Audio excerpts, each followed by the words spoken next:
Comment mettre le focus sur son activité? Bonjour, je te souhaite la bienvenue. Moi, je suis Catherine, je suis mentor spirituel et coach business et j'aide les entrepreneurs à bâtir solide, sécure pour plus d'abondance. Et aujourd'hui, je reçois Sophie. Bonjour Sophie.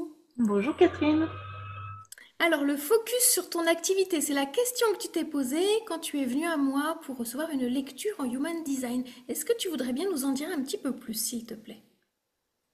Et oui, je t'ai contactée parce qu'effectivement, ça fait une vingtaine d'années que je suis dans la formation continue et que j'accompagne des structures de service à la personne. Et j'ai aussi une activité de coaching, donc soit avec des professionnels, soit avec des particuliers. Et l'idée, c'était de me faire connaître parce que jusqu'à maintenant, j'ai toujours fonctionné par le bouche à oreille. Et je voulais savoir sur quel axe communiquer sur les réseaux sociaux et notamment sur LinkedIn. Ok, d'accord. Et donc de cette lecture, de ce moment d'échange, qu'est-ce que toi tu gardes qui a été, on va dire, révélateur pour toi par rapport à qui tu es, des choses que tu connaissais moins? Alors effectivement, cet outil sur lequel tu as travaillé et que tu as partagé avec moi, ça m'a permis déjà d'asseoir certains ressentis que j'avais et certaines compétences. Et bon, notamment si je dois citer deux ou trois choses, voilà, le fait de communiquer plutôt positivement, d'inspirer les personnes que j'accompagne. Et puis, effectivement, il s'est avéré à travers ce Human Design que déjà j'étais dans ma voie de guider, d'accompagner. Voilà, je crois et ça m'a permis effectivement de faire la clarté avec plutôt un axe pour l'instant sur pas les entrepreneurs, mais les managers, les personnes qui encadrent ces personnes qui s'occupent des personnes âgées ou fragiles. Voilà. Est-ce que ça voulait dire qu'avant tu étais peut-être un petit peu plus éparpillée en termes de cible, de positionnement, et que cette lecture, elle t'a aidé à y voir clair à ce niveau-là, entre autres? Alors, je dirais pas que j'étais éparpillée parce qu'effectivement, c'est les deux tiers de mon activité déjà, voire plus.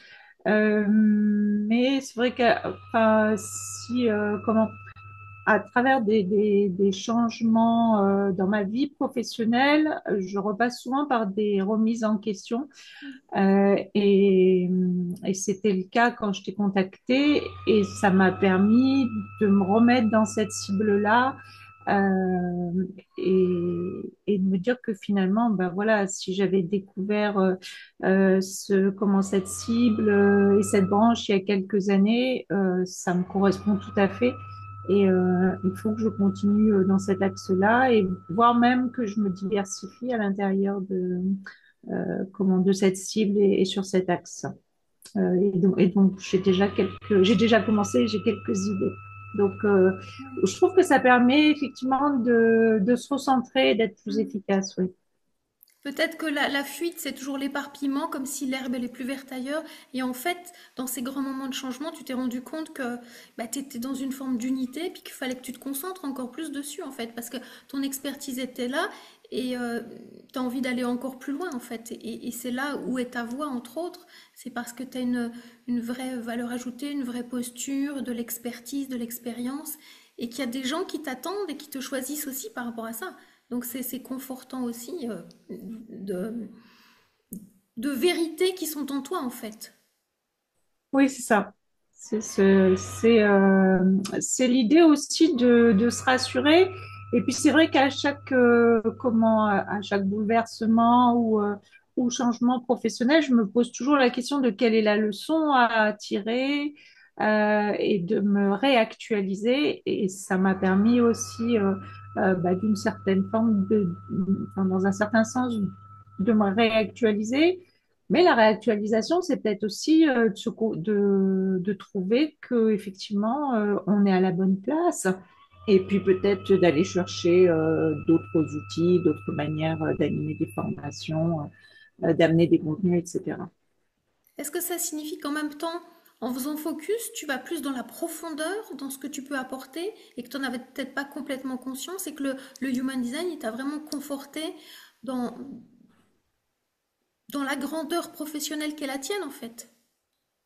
En fait, le Human Design m'a conforté aussi dans, sur les autres facettes que je sentais à l'intérieur de moi, mais que j'ai pas forcément développées ou à la marge. Je pense notamment à la créativité, à la joie, à l'amusement. Et c'est vrai que c'est des, c'est des choses qui font partie de moi et qui me permettent aussi, je vois dans mes accompagnements, que ce soit sur des coachings ou sur des formations, de faire une vraie différence et souvent, de fidéliser les personnes que j'accompagne. Donc, le Human Design m'a permis comme d'acquérir cette signature euh, et du coup d'aller en jouer, d'aller l'utiliser vraiment, peut-être avec une autorisation maintenant, puisque ça fait partie de moi, quoi. Ça fait complètement partie de toi parce qu'il y a vraiment de la joie et de la vitalité dans ton design et c'est quelque chose qui est rayonnant que tu es invité à partager en fait. Et je trouve ça très très beau que tu valides quelque chose peut-être qui, je veux pas dire qui s'éteignait, mais la validation elle te dit vas-y, ose parce qu'on peut être, on peut mettre de la joie dans ce qu'on fait, dans l'accompagnement et être très professionnel en même temps. Il n'empêche, il y a une partie de nous qui est joueuse, amusante, et en face, les autres en ont besoin. Et c'est peut-être ça, cette validation que si toi tu l'incarnes, tu vas permettre aux autres de l'incarner encore plus. Oui, effectivement, oui, je te rejoins parce que on a des croyances erronées qu'il faut être sérieux en entreprise. Euh, mais, mais voilà, je me suis aperçue que utiliser la créativité, amener les participants à sortir de leur cadre de référence pour aller découvrir d'autres potentiels, d'autres façons de faire, toujours en restant dans ce qui est attendu par leur hiérarchie ou par la réglementation. Pour moi, c'est une manière d'être très pro, mais du coup d'acquérir ou des compétences ou des contenus en s'amusant. Et je crois que ça participe encore plus de l'appropriation en fait. Si tu devais garder juste quelque chose, tu dirais quoi de cette expérience que tu as vécue avec le Human Design? Euh, Moi, je suis quelqu'un qui suis extrêmement curieuse et exploratrice. Si je devais juste dire quelque chose, ça serait une belle découverte, un nouvel outil de compréhension et de connaissance de soi. Effectivement, j'encourage tout un chacun ou chacune à partir à la découverte de cet outil. Hmm, ok. Et j'aimerais te donner Avant, j'aimerais... Oui, avant, pardon, j'avais oublié un truc.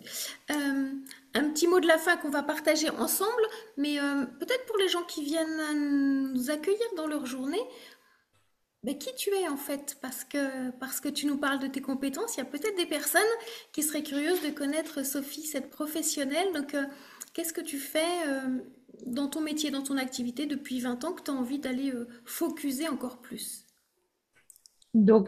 Écoute, je suis donc Sophie Kilian. J'accompagne donc depuis maintenant de nombreuses années, plus de 15 ans, des professionnels des métiers des services aux personnes, plus particulièrement la personne âgée, mais qui peut être aussi handicapée.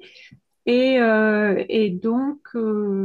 qui me passionne, mon fil rouge professionnel, c'est tout ce qui va toucher au bien-être de la personne. C'est un secteur où on travaille beaucoup sur comment être bien traitant, comment déployer la bientraitance dans ses pratiques professionnelles. Et moi, j'ai tendance à inviter les personnes qui travaillent dans ces secteurs-là, mais même toi et moi, à commencer par être bien traitant avec nous-mêmes, parce qu'en étant bien traitant pour soi, je pense qu'après, on peut montrer l'exemple et accompagner mieux les équipes. Voilà. Donc tu accompagnes les équipes et tu accompagnes aussi en individuel des professionnels. Tout à fait. Ben, effectivement, c'est vrai que en accompagnant ces personnes-là, j'ai été contactée par à la fois des participants ou des managers pour les accompagner sur des coachings, que ce soit des coachings de vie ou que ce soit des coachings professionnels, euh, tant sur la reconversion que sur comment asseoir son leadership en équipe. Et pour les particuliers, ça peut être comment acquérir plus de confiance en soi, comment y voir plus clair ou retrouver un sens à sa carrière. Voilà. C'est un peu l'étendue des possibles, on va dire. Des possibles de tes compétences. Alors, Ouais. si on veut te trouver, te contacter par le biais de cette vidéo, quels sont les réseaux, le site où on peut te contacter? Je mettrai les liens sous la vidéo de toute façon. Oui.